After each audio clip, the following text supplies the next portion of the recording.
నమస్కారం ETV news కు స్వాగతం ముఖ్యాంశాలు గోదావరి జలాల సద్వినియోగం దిశగా తెలంగాణ సర్కారు అడుగులు 5 బ్యారేజీల నిర్మాణానికి మహారాష్ట్ర ప్రభుత్వంతో నేడు ఒప్పందం మిషన్ భగీరథ పనుల్లో వేగం పెంచిన కేసీఆర్ సర్కార్ 2018 జూన్ నాటికే పూర్తి చేసేలా ప్రణాళికలు జిల్లాల వారీగా లక్ష్యాలు నిర్దేశించిన నీటిపారుదల శాఖ అంకుర పరిశ్రమలకు అధిక ప్రాధాన్యమిస్తున్న ఆంధ్రప్రదేశ్ ప్రభుత్వం అమరావతిలో స్టార్టప్ విశ్వవిద్యాలయం ఏర్పాటుకు ప్రయత్నాలు ఆంధ్రప్రదేశ్లో ముందుకు సాగని డిజిటల్ పంచాయతీ ప్రక్రియ 1075 గ్రామాల్లోనే ఆన్లైన్ విధానం అమలు కార్యాలయాల కొరతతో ఇబ్బందులు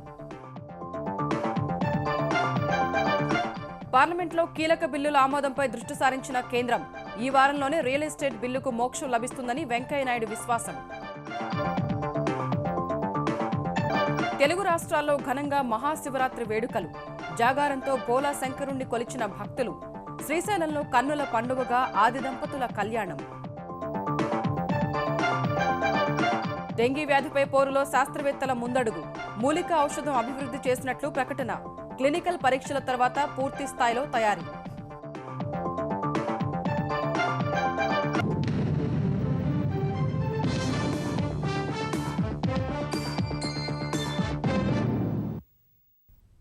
తెలంగాణ రైతుల సాగునీటి అవసరాలు తీర్చేందుకు ప్రాజెక్టుల పునరాకృతి చేపట్టిన తెరాస సర్కారు మహారాష్ట్ర నుంచి ఎదురైన ఇబ్బందులను తొలగించుకునేందుకు సిద్ధమైంది ఈ మేరకు గోదావరి నదిపై ప్రాణహిత కాళేశ్వరం ప్రాజెక్టులో భాగంగా నిర్మించే తుమ్మిడిహట్టి మేడిగడ్డ ప్రాజెక్టులకు సంబంధించి నేడు ఆ రాష్ట్ర ప్రభుత్వంతో ఒప్పందాలు చేసుకోనుంది వీటితో పాటు పెన్గంగ ప్రాజెక్టులో భాగంగా నిర్మించే మరో 3 బ్యారేజీల నిర్మాణానికి కూడా 2 రాష్ట్రాల మధ్య ఒప్పందం జరగనుంది ముఖ్యమంత్రి కేసీఆర్ మహారాష్ట్ర సీఎం దేవేంద్ర ఫడ్నవీస్ సమక్షంలో జరిగే భేటీలో లెండి ప్రాజెక్టుపై కూడా చర్చ జరగనుంది గోదావరి జలాలను సద్వినియోగం చేసుకునే దిశగా తెలంగాణ ప్రభుత్వం రూపొందించిన ప్రణాళికలో ఇవాళ మరో ముందడుగు పడనుంది ప్రాజెక్టుల పునరాకృతిలో భాగంగా చేపట్టనున్న బ్యారేజీల నిర్మాణానికి అనువుగా మహారాష్ట్రతో తెలంగాణ ప్రభుత్వం ఒప్పందం కుదుర్చుకోనుంది ఇందుకోసం ఇప్పటికే ముంబై వెళ్లిన ముఖ్యమంత్రి కేసీఆర్ ఈ ఉదయం మహారాష్ట్ర ముఖ్యమంత్రి దేవేంద్ర ఫడ్నవీస్ తో సమావేశమవుతారు ముంబైలోని సహ్యాద్రి అతిథి గృహంలో జరిగే ఈ సమావేశంలో ఇరు రాష్ట్రాల మంత్రులు అధికారులు ప్రతినిధులు పాల్గొననుండగా గోదావరి పెన్గంగా నదులపై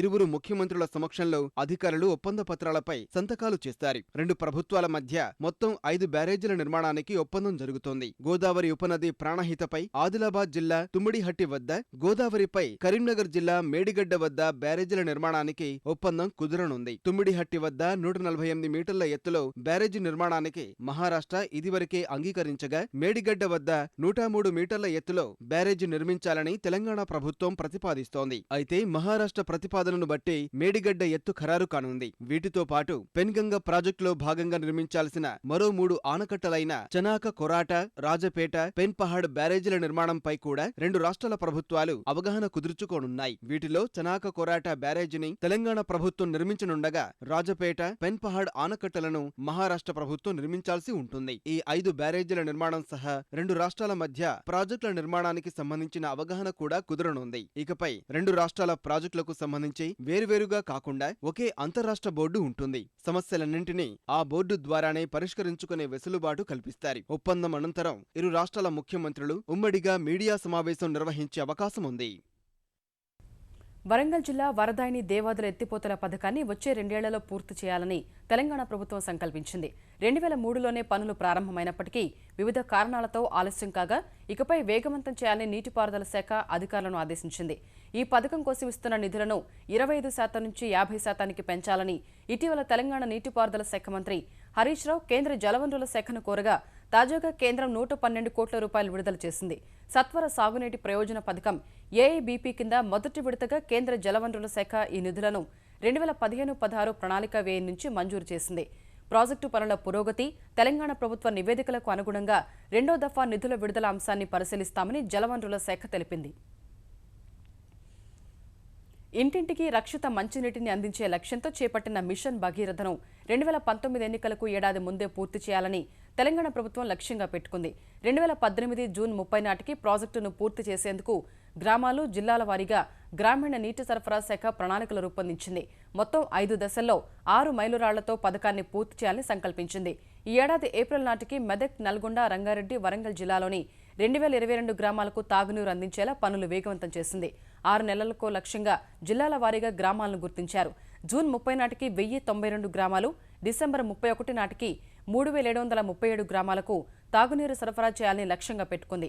4వ మైలురాయి కింద 2017 జూన్ 30 నాటికి 6768 గ్రామాలు, ఆ ఏడాది డిసెంబర్ 31 నాటికి 8309 గ్రామాలు, 2018 జూన్ 30 నాటికి 2295 గ్రామాల్లోని ఇళ్లకు సురక్షిత నీరు సరఫరా చేయాలని సంకల్పించింది. ఇప్పటికే 22,000 కోట్లతో చేపట్టిన మిషన్ భగీరథకు టెండర్లు పూర్తవగా ప్రధాన వనరుల నుంచి నీటిని తీసేందుకు ఉద్దేశించిన ఇన్టేక్ బావుల టెండర్లు తొలి దశలో పూర్తి చేశారు. మలి దశలో 15,000 కోట్ల రూపాయల పైప్లైన్ పనులకు టెండర్లు పిలిచారు.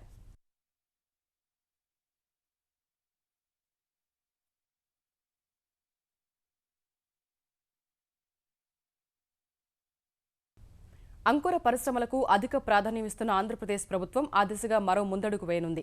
ఇప్పటికే విశాఖలో అంకుర గ్రామాన్ని ప్రారంభించడం సహా తిరుపతిలో అంతర్జాతీయ స్థాయి అంకుర కేంద్రం ఏర్పాటుకు ఒప్పందం కుదుర్చుకున్న ఏపీ సర్కారు రాజధాని అమరావతిలో ప్రత్యేకంగా అంకుర విశ్వవిద్యాలయం ఏర్పాటు చేసేందుకు ప్రయత్నాలు చేస్తోంది. ఇది సాకారమైతే దేశంలోని తొలి అంకుర విశ్వవిద్యాలయం కానుంది. భారత పరిశ్రమల సమాఖ్య భాగస్వామ్యంతో ఈ వర్సిటీ ఏర్పాటు చేయాలని ప్రభుత్వం యోచిస్తోంది.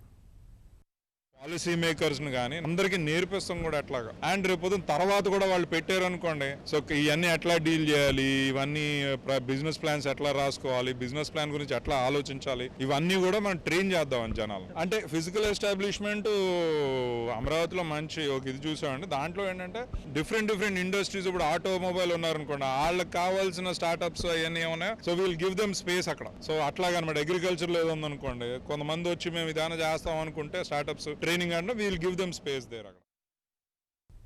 ఆంధ్రప్రదేశ్లో పౌర సేవలను ప్రజలకు మరింత చేరువ చేసేందుకు ఉద్దేశించిన డిజిటల్ పంచాయతీ వ్యవస్థ పనులు నత్తనడకన సాగుతున్నాయి. సరైన పంచాయతీ కార్యాలయాలు, కార్యదర్శులు లేక ఆలస్యమవుతున్నాయి. ఆంధ్రప్రదేశ్లో మొత్తం దాదాపు 13,000 పంచాయతీలు ఉంటే 1,075 పంచాయతీల మొబైల్ నెంబర్లు మాత్రమే మీ సేవా కేంద్రాలకు అనుసంధానం చేశారు.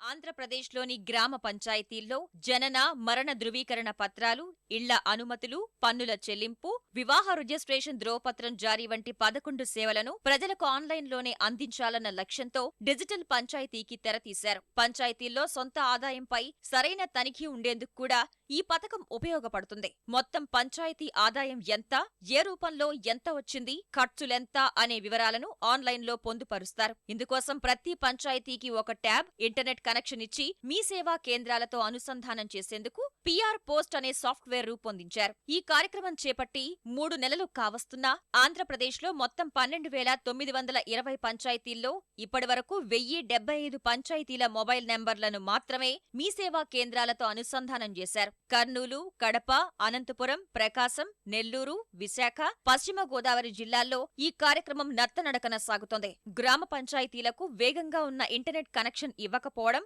అసలు చాలా పంచాయతీలకు కార్యాలయాలు లేకపోవడం ప్రధాన సమస్యలుగా మారాయి. ఇంటర్నెట్ కనెక్షన్ ప్రస్తుతం సిమ్ కార్డ్ మీదే ఇవ్వడంతో అది వేగంగా లేదు. టవర్ల ఏర్పాటు ఏ సంస్థకు ఈ బాధ్యత ఇవ్వాలన్న అంశంపై నిర్ణయం తీసుకోలేదు. 2-3 గ్రామ పంచాయతీలకు ఒకే పంచాయతీ కార్యదర్శి ఉండటం వల్ల అతనిపై పని భారం పెరిగి ఇలాంటి పనులు చేసేందుకు ఆలస్యమవుతోంది. ఫలితంగా 1,643 గ్రామ పంచాయతీలు మాత్రమే జనన ధ్రువపత్రాలను ఆన్లైన్లో పెట్టగా 1,984 పంచాయతీల్లో మాత్రమే మరణ ధృవీకరణ పత్రాలను ఆన్లైన్ చేశారు. ఇంటి పన్నుకు సంబంధించి 1,301 గ్రామ పంచాయతీలు ఇప్పటివరకు ఈ కార్యక్రమం ద్వారా ధ్రువపత్రాలు అందించాయి.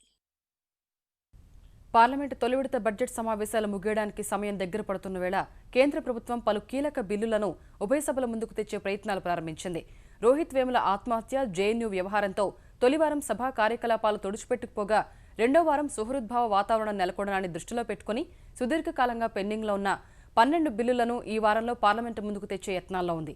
మాజీ స్పీకర్ సంగ్మ మృతి తర్వాత వాయిదా పడిన పార్లమెంటు సమావేశాలు నేడు ప్రారంభం కానుండగా ఈ వారం 7 బిల్లులను లోక్సభ ముందుకు, 5 బిల్లులను రాజ్యసభ ముందుకు తీసుకొచ్చే అవకాశం ఉంది.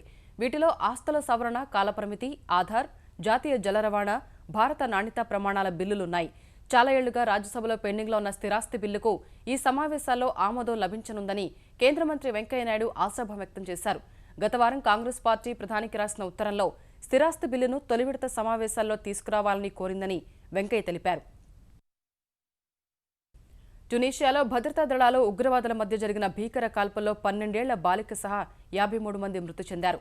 లిబియా సరిహద్దులోని బిన్ గార్డెన్ పట్టణంలో సోమవారం జరిగిన కాల్పుల్లో 35 మంది ఉగ్రవాదులు, 7 పౌరులు, 11 మంది భద్రతా సిబ్బంది మరణించారని ట్యునీషియా ప్రభుత్వం వెల్లడించింది. పోలీస్ స్టేషన్, సైనిక సదుపాయాలే లక్ష్యంగా ముష్కరులు దాడి చేసినట్లు అంతర్గత వ్యవహారాల శాఖ అధికార ప్రతినిధి యాసర్ మోస్బా వెల్లడించారు. ఈ దుర్ఘటనతో లిబియాలో ఉన్న 2 సరిహద్దులను మూసివేస్తున్నట్లు ఆ దేశ రక్షణ శాఖ మంత్రి వివరించారు. కొంతకాలంగా లిబియాలోని ఉగ్రవాదులు తమ ప్రాంతాన్ని అస్థిరపరుస్తున్నారని ట్యునీషియా ప్రభుత్వం ఆందోళన వ్యక్తం చేస్తున్న వేళ తాజా కాల్పులు జరిగాయి. ఉగ్రవాదులు లిబియా నుంచే ట్యునీషియాకు వచ్చారని ఫ్రాన్స్ విదేశాంగ మంత్రిత్వ శాఖ తెలిపింది. మహాశివరాత్రి పర్వదిన వేళ తెలుగు రాష్ట్రాల్లో ఆధ్యాత్మిక వాతావరణం వెల్లివిరిసింది. ప్రత్యేక అభిషేకాలు, భక్తుల శివనామ స్మరణతో శైవ క్షేత్రాలన్నీ మారుమోగాయి. శివుడికి ఇష్టమైన సోమవారమే శివరాత్రి రావడంతో పులకించిపోయిన భక్తజనం గరళకంఠునికి ప్రత్యేక పూజలు చేసి భక్తితో ఉపవాస దీక్ష, జాగారం చేశారు. ప్రముఖ ఆలయాల్లో ఆది దంపతుల కళ్యాణాన్ని వీక్షించి తన్మయత్వం చెందారు. తెలుగు రాష్ట్రాల్లో మహాశివరాత్రి వేడుకలు నేత్రపర్వంగా సాగాయి. ప్రసిద్ధ శైవ క్షేత్రం శ్రీశైలంలో శ్రీ భ్రమరాంబ మల్లికార్జున స్వామివారి కళ్యాణాన్ని కన్నుల పండుగగా నిర్వహించారు. స్వామి, అమ్మవారిని వధూవరులుగా అలంకరించి భాష్యాలు కట్టి సంప్రదాయబద్ధంగా కళ్యాణ మహోత్సవం నిర్వహించారు. అధిక సంఖ్యలో హాజరైన భక్తజనం ఈ వేడుకలను కనులారా తిలకించారు.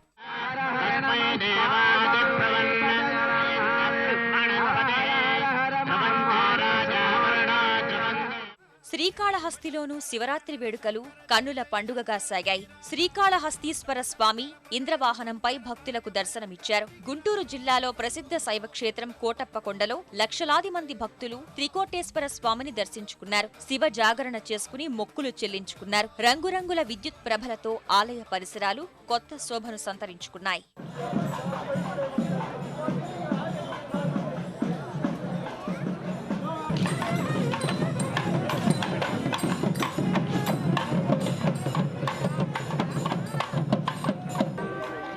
ప్రకాశం జిల్లాలోని త్రిపురాంతకం, చినగంజాం, ఒంగోలులో శివాలయాలకు భక్తులు పోటెత్తారు. నెల్లూరు జిల్లా మైపాడు తీరంలో శ్రీ భ్రమరాంబ సమేత మల్లికార్జున స్వామి ఆలయంలో తెప్పోత్సవం కోలాహలంగా సాగింది. తిరుపతి కపిలేశ్వర స్వామి ఆలయంలో నందివాహన సేవ కన్నుల పండుగగా సాగింది. పశ్చిమ గోదావరి జిల్లా పట్టిసీమలో వీరేశ్వర స్వామి ఆలయానికి భక్తులు పెద్ద సంఖ్యలో తరలివచ్చారు. విజయనగరం అయోధ్య మైదానంలో బ్రహ్మకుమారీస్ ఆధ్వర్యంలో నిర్వహించిన లక్ష దీపోత్సవంలో పెద్ద సంఖ్యలో భక్తులు పాల్గొన్నారు. విశాఖ జిల్లా తగరపు వలసలోను బ్రహ్మకుమారీస్ ఆధ్వర్యంలో 12 జ్యోతిర్లింగాల దర్శనం ఏర్పాటు చేశారు. విశాఖ సాగర తీరంలో సుబ్బిరామిరెడ్డి లలిత కళా పరిషత్ ఆధ్వర్యంలో మహాశివరాత్రి వేడుకలు ఘనంగా జరిగాయి.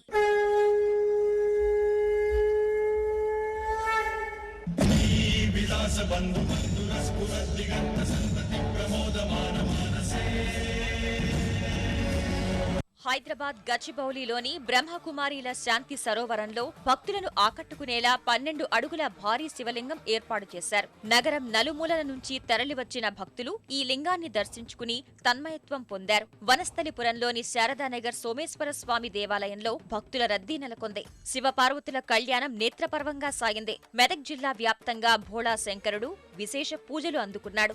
ఏడుపాయల వనదుర్గ అమ్మవారికి, జరాసంగం సంగమేశ్వరునికి మంత్రులు ఇంద్రకరణ్ రెడ్డి, హరీష్ రావు తెలంగాణ ప్రభుత్వం తరపున పట్టు వస్త్రాలు సమర్పించారు.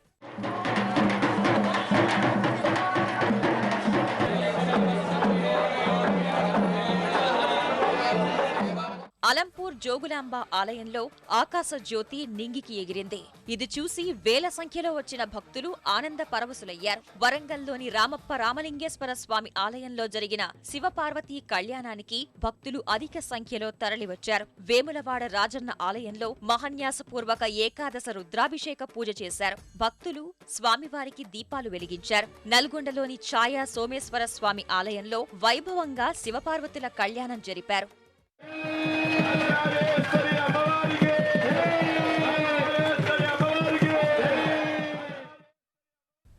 విశ్వ మానవాళి సంక్షేమాన్ని కాంక్షిస్తూ మహాశివరాత్రి వేళ ఆర్ట్ ఆఫ్ లివింగ్ ఫౌండేషన్ రుద్రపూజ నిర్వహించింది. ఈ పూజను ఆర్ట్ ఆఫ్ లివింగ్ ఫౌండేషన్ వ్యవస్థాపకులు శ్రీ రవిశంకర్ బెంగళూరు ఆశ్రమంలో భక్తి శ్రద్ధలతో నిర్వహించారు. రుద్రపూజకు ముందు ఏర్పాటు చేసిన సంగీత ప్రదర్శన భక్తులకు మానసికోల్లాసం కలిగించింది. బెంగళూరు నగరం పంచాక్షరి మంత్రంతో మార్మోగింది.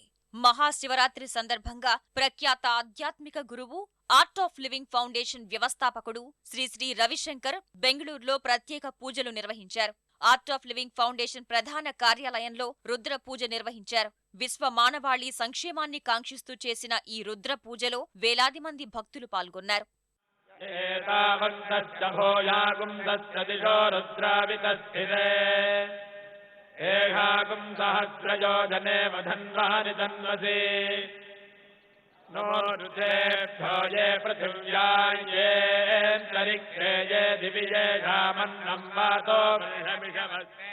వేదాల ప్రకారం దుష్టశక్తుల్ని పారదోలడంలో అత్యంత శక్తివంతమైందిగా, గ్రహ దోషాలకు పరిహారంగా చెప్పే ఈ పూజను శ్రీ రవిశంకర్ భక్తి శ్రద్ధలతో నిర్వహించారు.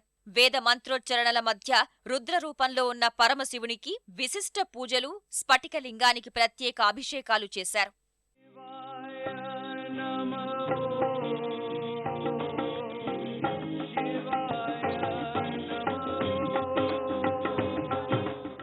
విద్యుత్ దీపకాంతులు, ప్రత్యేక అలంకరణల మధ్య అట్టహాసంగా నిర్వహించిన ఈ కార్యక్రమానికి విదేశీయులతో పాటు దేశంలోని వేర్వేరు ప్రాంతాలకు చెందిన భక్తులు పెద్ద సంఖ్యలో తరలివచ్చారు.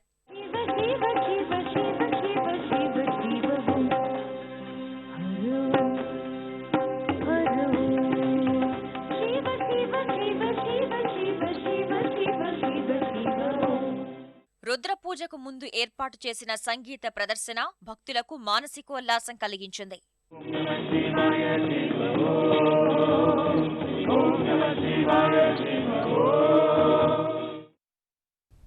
ఆధ్యాత్మిక ప్రపంచంలో తనదైన ముద్ర వేసుకున్న ఆర్ట్ ఆఫ్ లివింగ్ సంస్థ ఢిల్లీలోని మయూరి మైదానంలో మార్చి 11 నుంచి 13 వరకు ప్రపంచ సాంస్కృతిక ఉత్సవాలు నిర్వహిస్తోంది.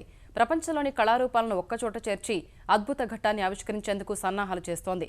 155 దేశాల నుంచి సుమారు 35 లక్షల మంది ప్రతినిధులు హాజరయ్యే ఈ కార్యక్రమంలో దేశంలో ప్రసిద్ధి చెందిన నృత్య, సంగీత రూపాలను ప్రదర్శింపజేసేందుకు కళాకారులను ప్రోత్సహిస్తోంది. ఈ ఉత్సవాల్లో తెలుగు రాష్ట్రాల నుంచి సుమారు 800 విద్యార్థులు తెలుగు నేలపై ఆవిర్భవించి దక్షిణ భారతమంతా సుపరిచితమైన కూచిపూడి శాస్త్రీయ నృత్యాన్ని ప్రదర్శించనున్నారు. ఇందుకోసం తెలంగాణ, ఆంధ్రప్రదేశ్లోని వేర్వేరు శిక్షణ కేంద్రాల్లో విద్యార్థులు ప్రత్యేక తరఫీదు పొందుతున్నారు.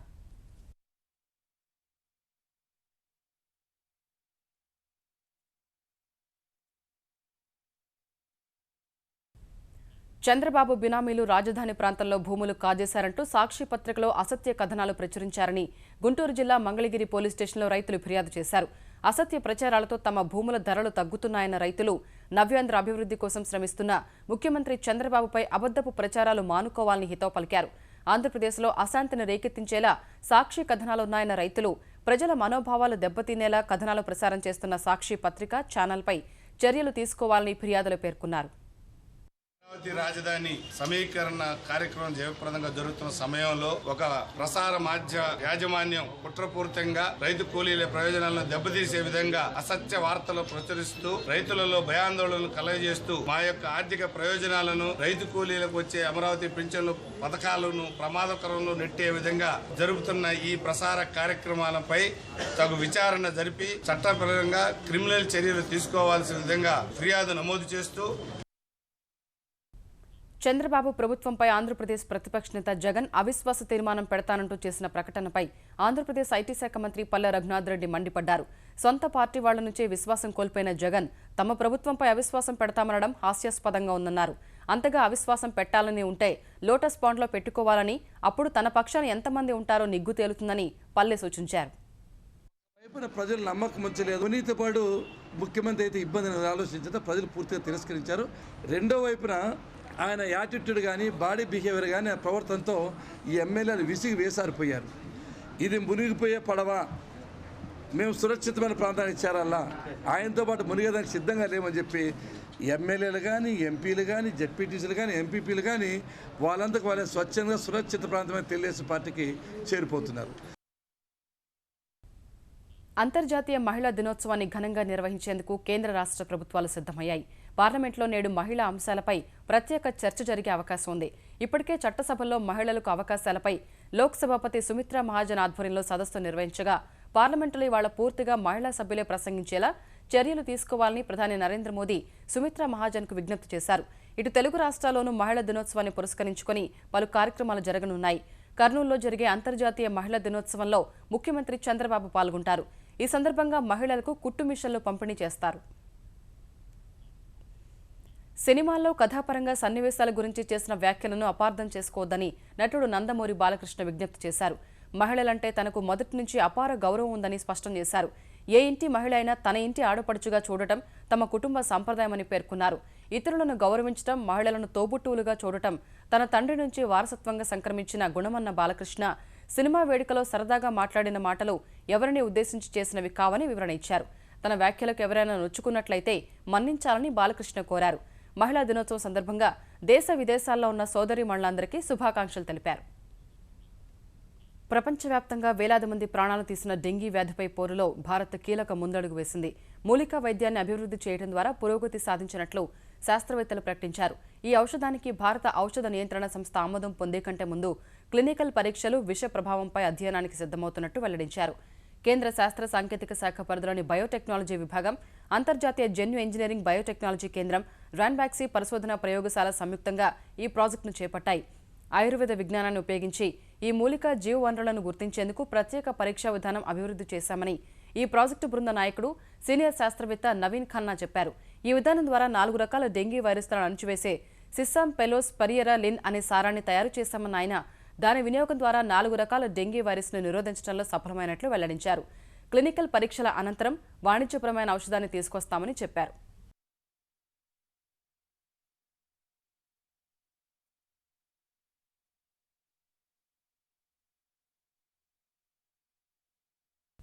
ప్రపంచ సమాచార సాంకేతిక రంగంలో పెను విప్లవాన్ని సృష్టించిన ఈమెయిల్ సృష్టికర్త రే టామ్లిన్సన్ ఇక లేరు.